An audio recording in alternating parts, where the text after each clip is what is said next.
Welcome to the deep dive. You sent us a really fascinating stack of sources on the future of AI and humanity. We're talking Geoffrey Hinton, Yuval Noah Harari, Sam Altman, the big names. Absolutely, and we've done the digging to pull out what we think are the most vital insights for you. Yeah, today we're plunging headfirst into, well, probably one of the most pressing topics of our time, really, and straight from the minds actually shaping it. It's definitely a conversation we need to be having. We're looking at these powerful, sometimes honestly alarming statements, like from Geoffrey Hinton, the godfather of AI. Right. He recently made waves saying, basically he tried to warn people, but thinks we've already lost control. Even told people to train to be a plumber. Which is quite a statement coming from him. Exactly. So our mission for this deep dive is to unpack these perspectives. They're diverse. Sometimes they even conflict on where AI is heading. Looking at the risks, the opportunity. And crucially, what it all means for us, for you listening. We're drawing from that Hinton interview on Diary of a CEO, Stefan Sorgner on Everlast AI, Sam Altman on Uncapped, and Harari at the WSJ Leadership Institute. It's a monumental topic, isn't it? Oh. So many layers, viewpoints. It gets complex fast. It really does. Our aim here is just to help you navigate that complexity, to really get the nuances and hopefully leave you with a clearer picture of this, well, this rapidly unfolding future. Okay, let's start with Hinton then, the godfather. 50 years modeling AI on the brain, pioneering deep learning. He really laid the groundwork. And he left Google after a decade specifically so he could speak freely about what he sees coming. Yeah, and his main mission now, it seems to be warning the world just how dangerous AI could potentially be. What's really striking, though, is his honesty about his own realization. He admits he was kind of late to recognizing the full existential risk. Exactly. He draws this really critical distinction, right, between two types of risk. Okay. First, you've got the risks from people misusing AI. That's most of the short-term stuff. Think autonomous weapons, disinformation, things we're already seeing. Mm-hmm. But then the second type, the risk from AI getting, super smart and deciding it doesn't need us. That's the big one. That's the one he really stresses, because a lot of people still question if that's even real. His answer is a definite yes. And he admits we don't know how to handle it. No idea. We've never been here before. Estimates vary wildly, of course, but his personal gut feeling, he puts it at a 10 to 20% chance they'll wipe us out. Wow. Just hearing a number like that. It's not just the number, right? It's who it's coming from. A pioneer of the field even considering that probability. That's a huge shift for him.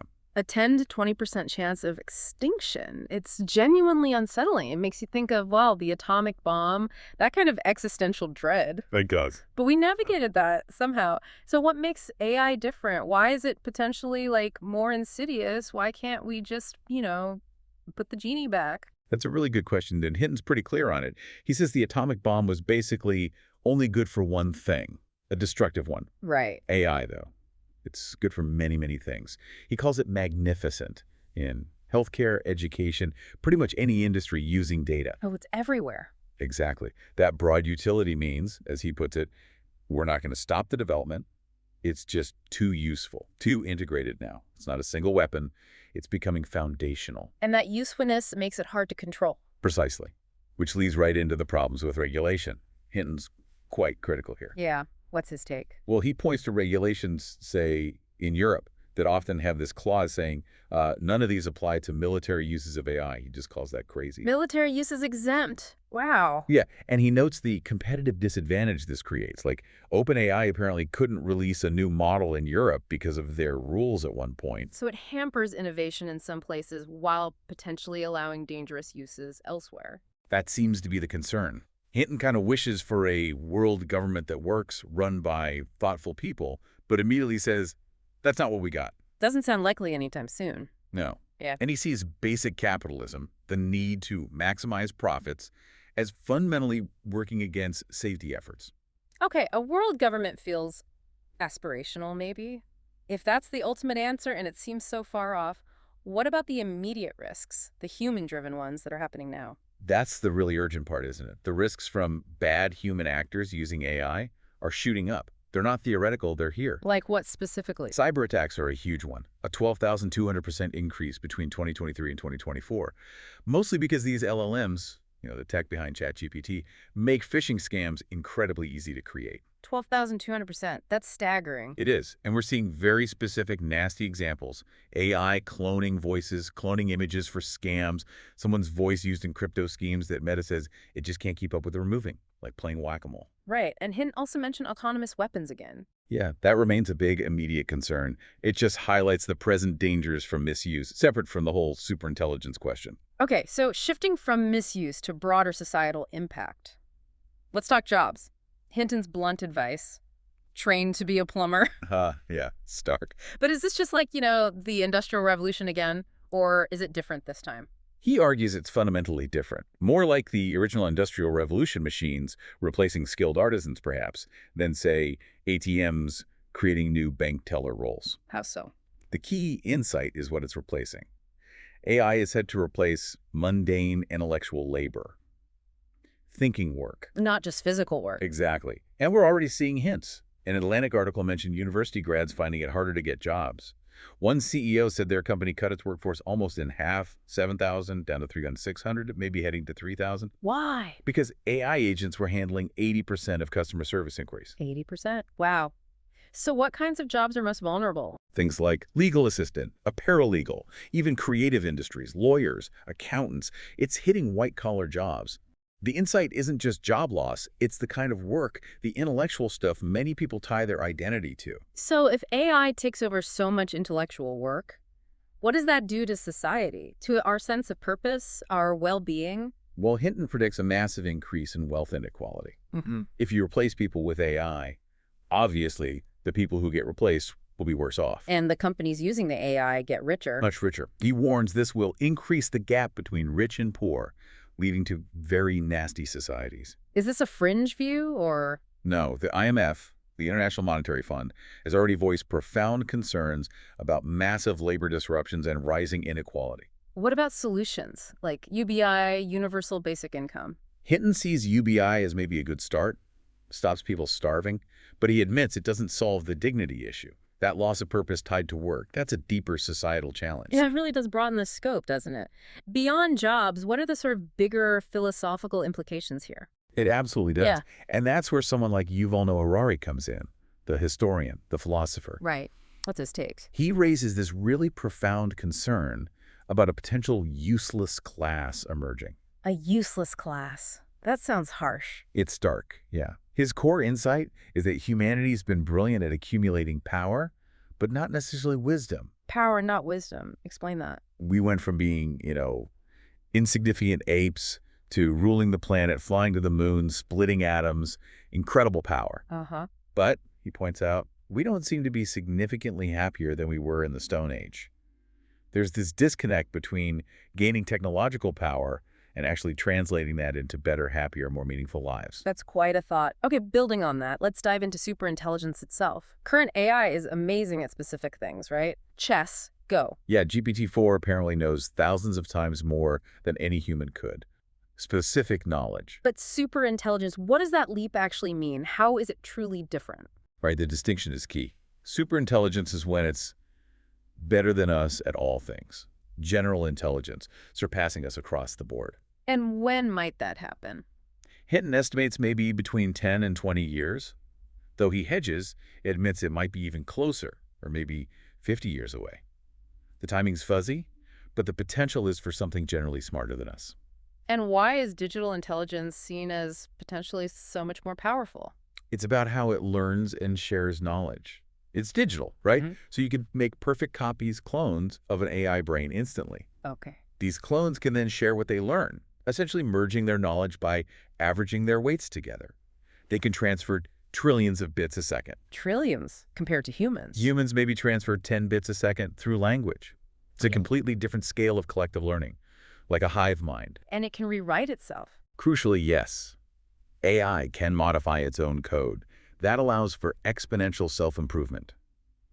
We're already seeing amazing and terrifying demos of AI agents doing complex tasks autonomously, like ordering drinks or building software. It's one thing hearing this from researchers like Hinton, but what about the people literally building it, like Sam Altman at OpenAI? What does he think happens when superintelligence arrives? Yeah, Altman's perspective is fascinating. He definitely agrees that extremely smart and capable models are coming. Models that can discover new ideas, automate huge amounts of work. But does he know what that world looks like? He admits he feels totally confused about what society looks like if that happens, which is pretty honest. Ah, He interesting. also makes this really interesting point. The Turing test just went by without society really noticing or melting down. Meaning AI passed the test for human-like conversation and nothing much changed day to day. Kind of. It suggests to him that maybe a 400 IQ superintelligence could exist without instantly changing everything, partly because, as he puts it, humans are so wired to care about other humans, our social focus might act as a buffer. A buffer. But Harari sees it differently. Harari views AI as real competition, the first time in tens of thousands of years that humans haven't been the undisputed smartest thing on the planet. A fundamental shift. Okay, so this talk of fundamental shifts changing humanity. It brings us to transhumanism. How does Stefan Sorgner, who you mentioned as an expert here, frame this idea? It sounds quite proactive, maybe. Sorgner explains it pretty clearly. Transhumanism, a term from Julian Huxley back in 1951, is about taking evolutionary thinking seriously, recognizing we're products of evolution. Right. And the core idea is, now, with tech genetics, brain-computer interfaces, AI, we can actively shape our own evolution, go beyond our present limitations, improve life. And Sorgner, yeah, he views this quite positively, a logical next step. I often hear people ask, though, is transhumanism basically just a new religion or, a cult? Sorgner's a philosopher. He must tackle that. Oh yeah, he tackles it head on. He strongly rejects it, says transhumanism is clearly not a religion. Why not? No dogmas, no places of worship, no sermons. It relies, he says, on scientific empirical findings, which are always revisable. Yeah. Science, not faith. Makes sense. And he really stresses the diversity within transhumanism. It's not one single thing, not just like Superman on Viagra or obsessed with mind uploading, which he actually finds highly questionable and absurd. There are different strands. Lots. Huxley's original idea, Max Moore and Natasha Vita-Moore focusing on longevity, Nick Bostrom's classical transhumanism that influenced Musk and Peter Thiel aiming for longer health spans. And Sorgner himself has a Euro-transhumanist take, linking it back to philosophers like Nietzsche. And it even gets political. Definitely. He points out how, say, the Trump administration had both pro-transhumanist figures like Musk and Thiel, but also strong anti-transhumanist influences like Steve Bannon, who saw Western tech and liberalism as the enemy, aligning with Russian thinkers like Dugin. So it cuts across typical lines. That's a really complex picture. It's fascinating to see these ideas playing out, not just in theory. Do you have an example of transhumanist ideas in actual practice? Something maybe surprising? Yeah, Martine Rothblatt is a great example. She's a transgender transhumanist, created a robot clone of her wife, Bina 48, and is working on transferring personality elements. A robot clone? Yeah. Go. And her company, United Therapeutics, they successfully created genetically modified pig hearts that grew human-like hearts. They've actually transplanted them into humans. Pig hearts into humans. Genetically modified ones, yeah. It shows a completely different alignment, maybe, from Musk's Neuralink. Very practical, life-extending applications happening now. Okay, but with all this talk of changing humans, modifying life, what about the dystopian fears? Like Aldous Huxley's Brave New World. Is that the end game for transhumanists? No, quite the opposite, according to Sorgner. He calls Brave New World a horrifying dystopia. Radical eugenics, total control. So something to avoid. Absolutely. He says we must actively oppose politically anything leading that way. He stresses freedom, diversity, democracy as crucial. The tech offers potential, but it needs steering away from oppression. Now, here's a point that really made me stop and think. Sorgner argues that humans have always been cyborgs. What does he mean by that? Yeah, it's provocative, isn't it? Yeah. He defines cyborgs simply as cybernetic organisms, guided organisms. Guided how? His argument is that things like learning language, getting an education, these are fundamental upgrades. They weren't just biological evolution. They were external systems, technologies in a broad sense, that guided and transformed us. So language itself is a technology that made us cyborgs. In his view, yes. And connecting this to the future, he sees things like chips for permanent monitoring of the bodily organism, like predictive maintenance on a plane, but for our bodies as a highly plausible next step. Using AI to monitor health? Using weak AI. Yeah. Yeah. Not conscious AI, but smart systems. He thinks this could radically extend our health span, living healthy longer, maybe 120 to 140, even 160 plus years. But he's clear. This isn't immortality. And he still thinks strong AI, conscious, emotional AI is far off. He calls that science fiction for now. His focus is on the plausible near-term biological enhancements. And interestingly, he connects this drive to transcend limitations back to Nietzsche's overhuman, seeing Nietzsche as a kind of spiritual originator of transhumanism. Both share that evolutionary view of humanity thriving beyond its current form. As we talk about all this changing human nature, a possible useless class becoming cyborgs, there's a real emotional weight, isn't there? It could feel pretty overwhelming. There absolutely is. And even Geoffrey Hinton, who understands this stuff intellectually better than almost anyone, admits he hasn't come to terms with it emotionally yet. Really? Yeah, specifically regarding what the development of superintelligence could do to my children's future. He says he's okay for himself. He's 77. But he is concerned about all that. For his kids, grandkids, younger friends, it's personal. It reminds you, these aren't just abstract equations. That personal concern links right back to Harari's societal critique, doesn't it? He used a really striking analogy for AI's impact. He did. A stark warning about digital immigrants. Digital immigrants. Yeah, he paints this picture of a coming wave of millions and billions of AI immigrants. They'll take people's jobs, bring very different cultural ideas, maybe even try to gain some kind of political power. How does he compare them to human immigrants? He says digital immigrants don't need visas. They come at the speed of light. Mm. His point, his insight, is that if people are worried about national sovereignty, the economy, culture, they should be far more worried about the digital immigrants than about the human immigrants. It's a really provocative reframing. So for you listening, feeling maybe overwhelmed by all this, maybe wanting to just tune out this accelerating future, what's the advice? Is there a path forward besides just throwing up your hands? Well, Stefan Sorgner offers some pretty pragmatic advice. Yeah. Essentially, don't resist these developments. It's futile. Just accept it. More like engage with it. He says, look at past technologies, anesthetics, vaccines, antibiotics, even heating and refrigeration. They massively improved life, drastically cut absolute poverty from over 90% in 1800 to maybe 10% today. So tech has been overwhelmingly positive overall. That's his point. He believes these AI developments are inevitable, so it's much, much better to try and utilize them to one's advantage and, crucially, steer them for good. And Sam Altman felt similarly. Yeah, a similar concern about making sure society gets the value out of these incredibly powerful new systems. The core message seems to be engage, don't retreat. Actively shape where this goes. What an incredible journey through these perspectives.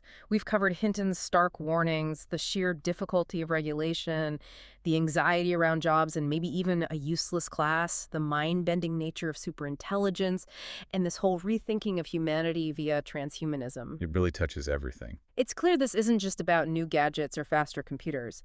It's about fundamentally defining the future of human society itself. And maybe that leaves us with a final thought, a question for you to really chew on. Yeah. Given everything we've just explored, the amazing capabilities, the conflicting predictions, the deep anxieties, what responsibilities, personal and collective, fall on us right now, how do we make sure this revolution actually serves humanity's best interests?